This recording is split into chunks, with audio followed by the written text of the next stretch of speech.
Hi, I'm Rachel. I'm 54 years old, and this last year has been nothing short of horrific for me and my daughter-in-law. But before I get into that, allow me to give you some background information about my son, Ethan. Ethan is my only son. At the time of Ethan's birth, my husband and I were struggling a lot to get our business off the ground, but we desperately wanted to start a family, so we limited ourselves to only one child. We figured it would be easier to take care of only one child and also give them all our attention.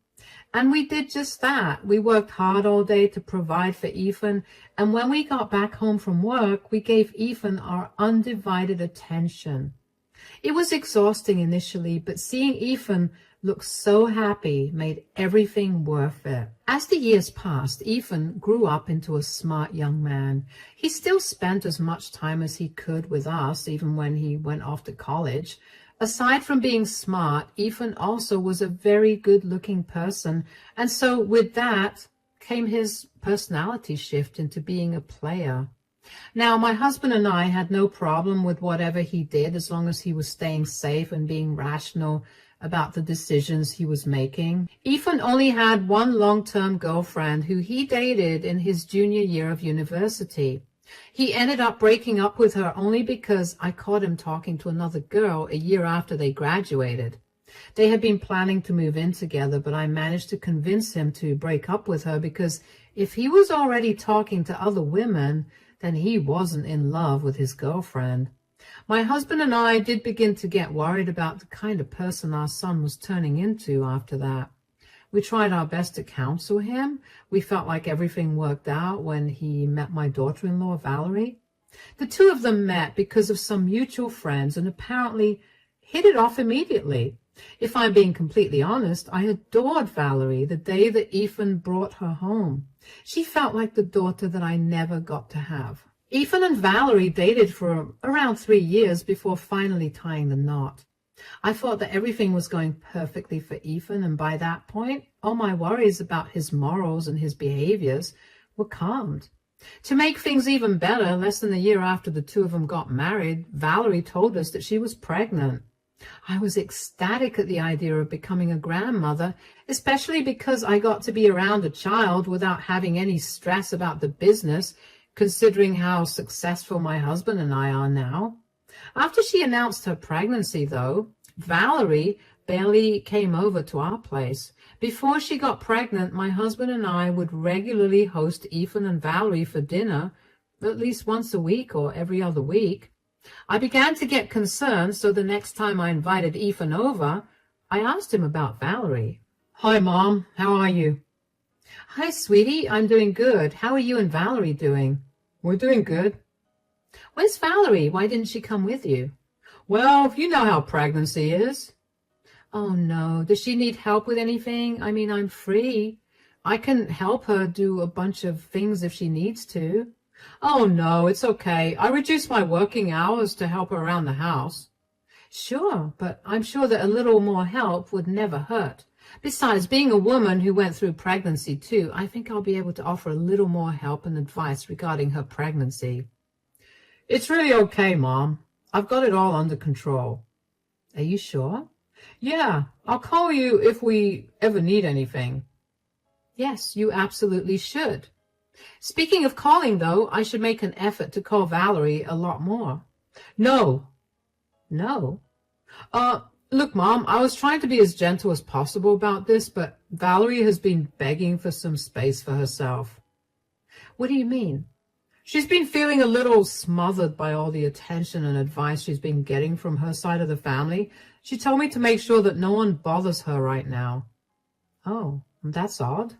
"I thought so too, but it's probably her hormones or something.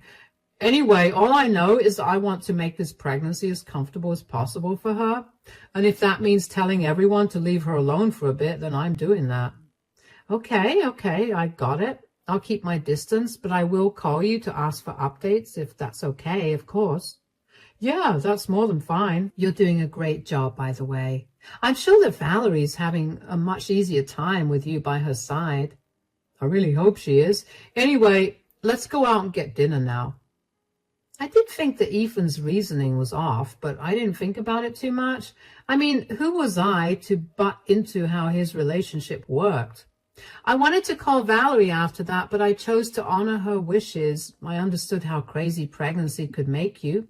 I mean, I was downright a monster when I was pregnant with Ethan. I figured that I would just wait for Valerie to call me whenever she wanted, and in the meantime, I could help Ethan with taking care of her whenever I could. Ethan rarely ever called me after that. He always seemed so busy. He had gotten a new job working for Valerie's dad, who was one of the most successful businessmen in our state. I was glad that Ethan's career was finally beginning to take off, especially with the baby on the way. Along with work, I also thought that Ethan was taking good care of Valerie, so I didn't bother him much either. With a lot less on my plate at that point, I was struggling to keep myself occupied throughout the day. So, of course, I began reconnecting with my old friends. After planning for a good few weeks, we finally agreed on a time for us to meet at the local cafe. When I got there, I initially was having a great time, but then my eyes wandered around the cafe, as they usually do, when I spotted a familiar head. Now, I know my son like the back of my hand, so even though I was only looking at the back of his head, I immediately knew it was him. Before I could get up to go greet him, I noticed who he was sitting with. He was sitting with another woman. She looked younger than him, and she seemed to have her toddler son by her side. I was curious as to who he was with, especially since Valerie had been struggling with her pregnancy, and I'd hoped that he was spending all his free time attending to her. I managed to leave the cafe without him noticing me. While doing so, I also managed to get a better look at him. I knew deep down in my heart that it was Ethan, but I just needed to confirm it with my eyes. It was him, and he was with another woman. They were holding hands on the table, and they were laughing about something. Something didn't feel right to me. I knew that Ethan told me not to call Valerie, but no matter how much I tried to put my gut feeling aside, I couldn't. So eventually, I gave in and I called Valerie to check in on her. "Hey, Rachel." "Hi, darling. Are you doing okay? It's funny you're asking me that when I should be asking you, how are you doing?" "I'm doing great. Thank God you're all right now. I can't imagine what you must have been going through." What are you talking about? You just suffered a stroke, right?" "No, I didn't." "Are you sure?" "Sweetie, I would remember if I suffered a life-threatening issue. But Ethan has been so sad and upset for weeks. He hasn't been home because he's been so busy taking care of you." "I haven't seen Ethan in weeks. I'm completely fine and healthy. I promise you that much." "Then where has he been going for so many days?" "Actually, that's what I'm calling you about. I was meeting my friend for some coffee this morning, and I happened to see Ethan sitting at one of the tables with a woman and a toddler." "But he told me that he was working today."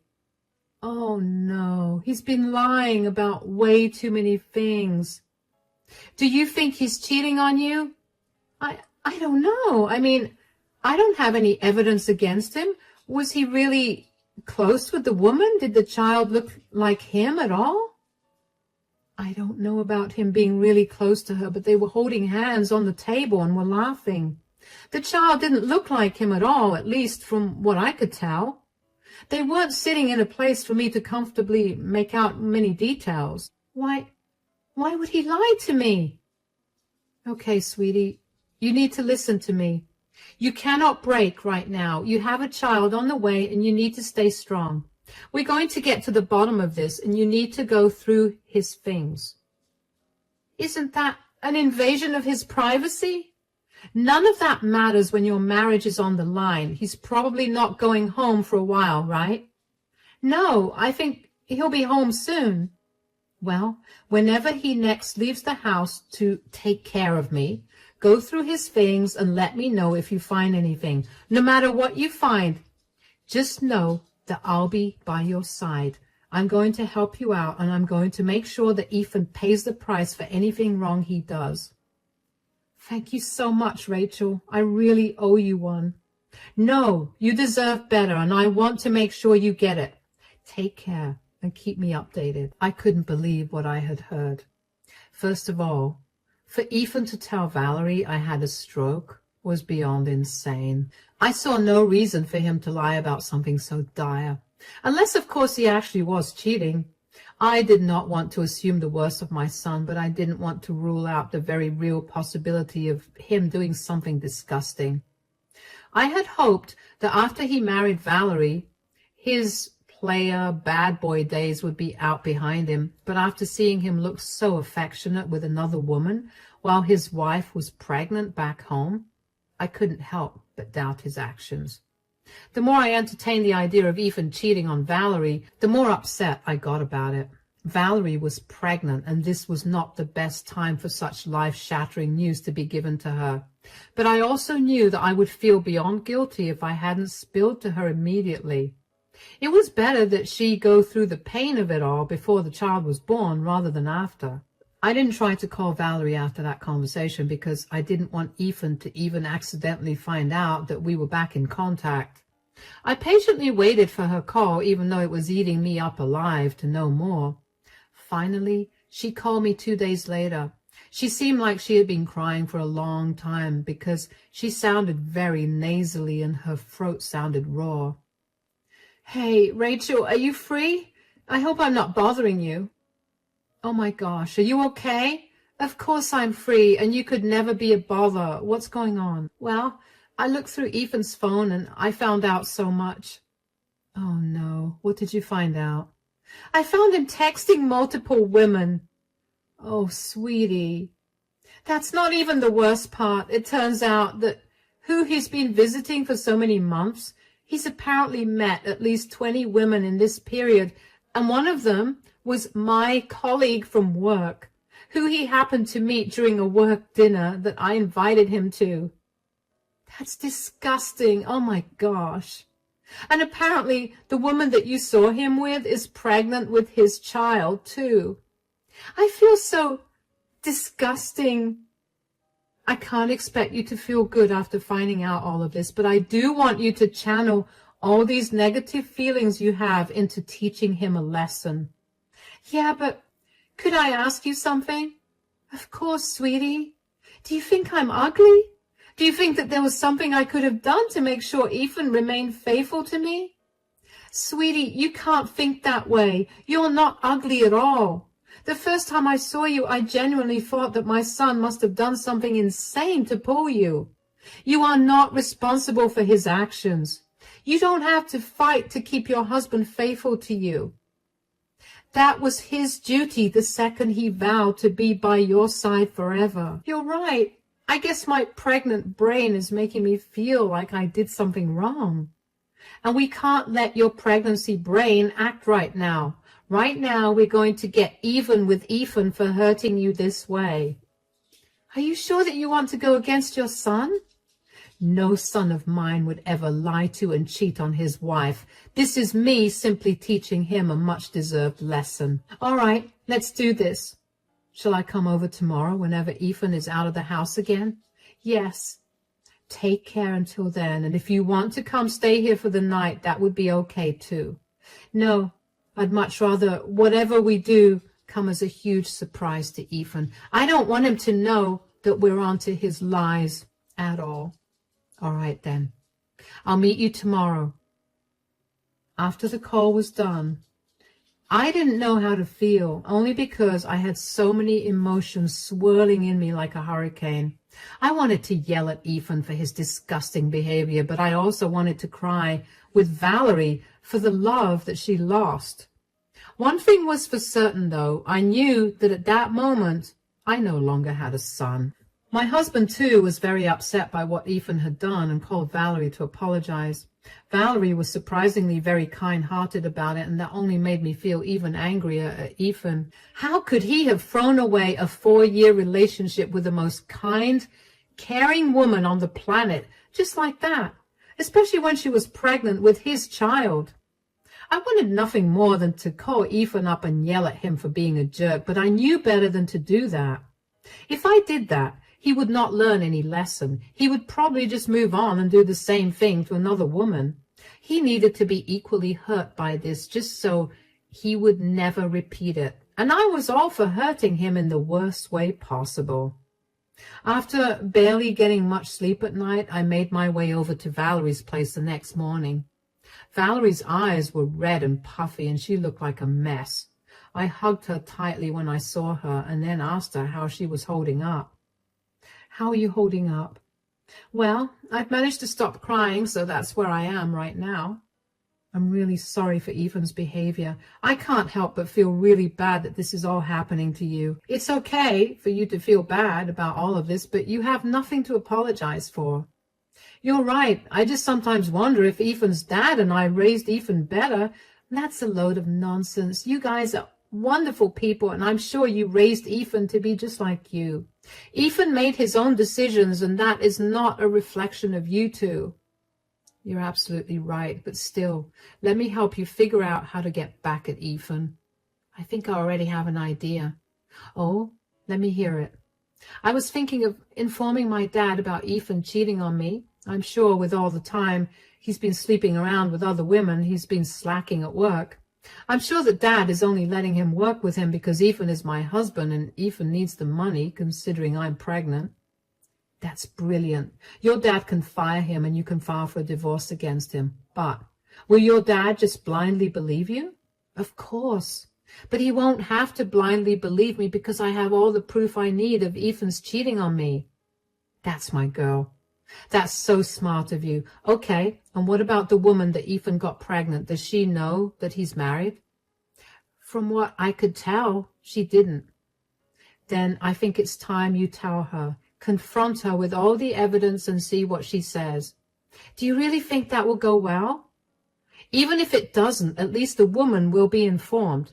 And if it does go well, then it'll be horrific for Ethan. Either way, it's a win. You're right. I'll talk to my dad about this. Oh, and ask him if he could make it as embarrassing as possible for Ethan. And I also think that you should go a step further and expose Ethan to everyone in the family. I'll help, of course. This will only make sure that no one will help him out. Do you think that's overkill? No. He is not allowed to cheat on his wife, lie to her and me, and then get away with it. This is a harsh lesson he needs to learn. All right, then. Thank you so much for helping me out. You have no idea how much this means to me. Of course, you're like the daughter I never had, and I have to help you out in any way that I can. And if you need help with literally anything, feel free to reach out to me. I definitely will. The events that unfolded after that were nothing short of amazing. Valerie talked to her about everything that had happened and even gave him proof of Ethan's infidelity. Needless to say, he was beyond enraged. Valerie was his only daughter and he was fiercely protective of her. So, of course, at her request, he fired Ethan in front of the entire office. He had apparently held a staff meeting for everyone where he then proceeded to lay into Ethan for his incompetence and his lack of loyalty. Ethan was red in the face from embarrassment and probably also anger, but he could not say anything against his father-in-law out of respect. The only reason I knew of any of this was because I got in touch with Valerie's dad and apologized to him for the way Ethan treated Valerie.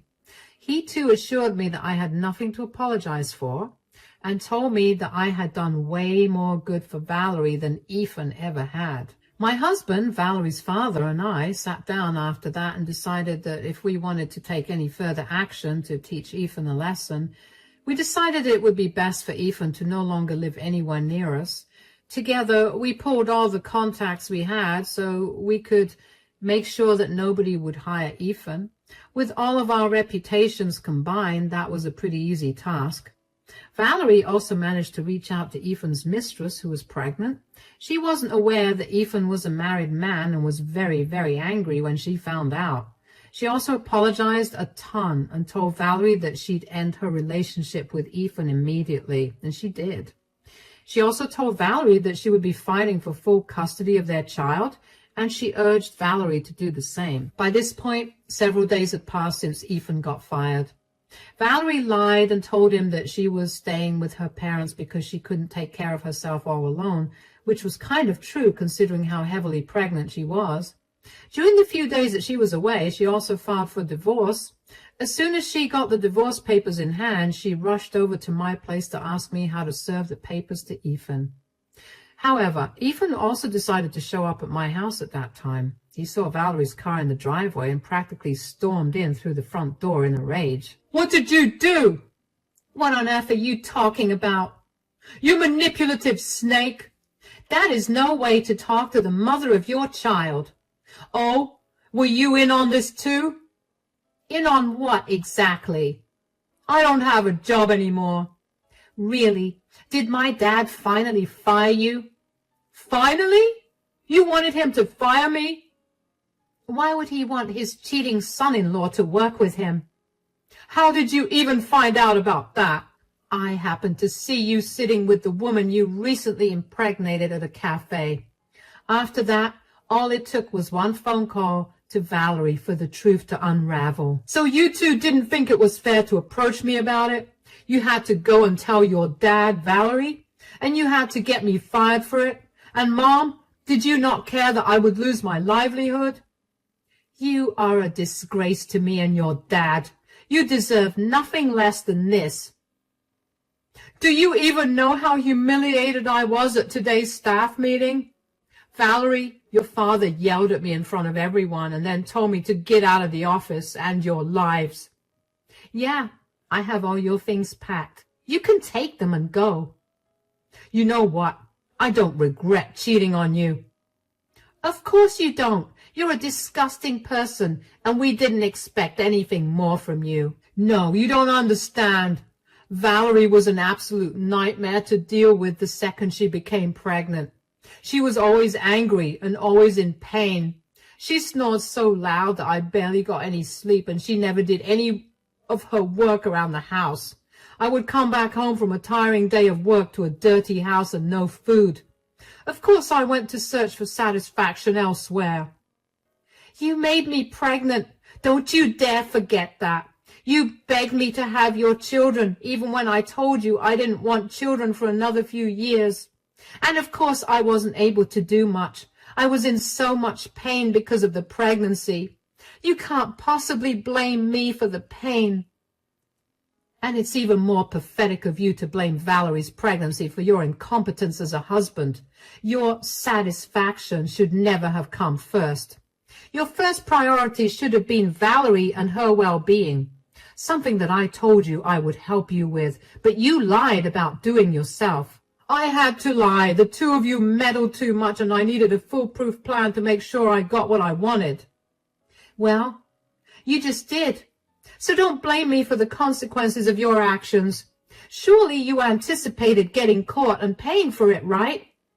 "What I did not expect was you two teaming up against me." "I don't see why I need to have any sympathy for you. Just take your things and get out." "This is not over. I'm going to make your lives hell." "Sure. Let me see how you do that when you have no job." "What do you mean?" "Valerie's dad, your father, and I have made sure to put you on a statewide blacklist for your profession. No company is going to hire you. Good luck." "What? Is this how you treat your own son? How can you betray your son this way?" "You are not my son anymore. You're nobody to me or your father anymore. We want nothing to do with you. Do us a favor and block and delete our numbers from your phone. Now get out before we call the cops on you." Ethan looked at me like as if he'd been slapped in the face. His eyes welled up with tears at the realization of his mistake caught up with him. Did I feel an ounce of guilt or sympathy for him? Absolutely not. The only reason that I was so enraged by his act was because I knew firsthand how a cheating partner could destroy a family. I went through it with my own parents, and the memories of my mother breaking down every single day because of how hurt she was still haunt me to this day. I felt no remorse or sympathy for Ethan, and frankly, neither did my husband. We had much more pressing matters to attend to anyway. Valerie was due to give birth only a few days after Ethan came over. We put Ethan on the back burner, but we made sure to change the hospital where Valerie was going to give birth, just to make sure that Ethan would not intrude. Thankfully, Valerie had a very healthy, normal birth, and I now have a beautiful baby grandson. A few weeks after Valerie gave birth, though, Ethan came back into our lives. He would come over to my house at any time of the day just to scream at me for ruining his life. He would first do that and then beg me for forgiveness. He tried to tell me that his other child with the other woman also needed him to be here. Apparently his mistress got full custody of the kid, and he got visitation rights. But there was a clause for him if he did not follow his visitation schedule and missed 5 visits, then he could kiss his visitation rights goodbye. It would not be possible for him to visit this child of his very often if he did not find a job in this state, and in fact, he wouldn't be able to see either of them. Ethan's mistress was very kind towards Valerie and recommended to Valerie the same lawyer she used against Ethan to get full custody of their child. Of course, Ethan did not make the divorce or any of the child custody agreements easy for Valerie. It took a long few months for the court to decide what to do, and finally they ruled in Valerie's favor. She was given a majority of the assets, and she was granted full custody of my grandson. Ethan had the same clause applied to him with the custody of my grandchild as well. And when the verdict was announced, I could see how physically stressed Ethan was about it. My husband and I blocked Ethan everywhere, and after we threatened to get the cops involved again, Ethan stopped coming over to our house to yell profanities at me. My husband and I focused on taking care of Valerie and our grandson. They were our #1 priority. We helped cover all the costs of divorce, and we've been supporting Valerie ever since she gave birth. We felt it was the only way we could make it up to her for Ethan's horrible behavior. We're nearing the 1-year anniversary of finding out that Ethan had been cheating, and I can safely say that we're all in a better place right now.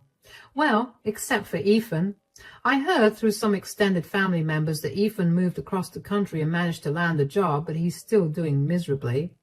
I would feel bad, but I simply can't bring myself to. My grandson would have had a really hard time had Ethan's ways been exposed when my grandson was able to understand what was going on. I would never have let that happen, but the thought was enraging. For now, though, I'm in a better place. I do mourn the loss of the son I thought I had, but I'm in therapy to deal with all my bizarre emotions. I have people that genuinely care for me by my side, and that's all that matters. Thank you so much for listening to my story.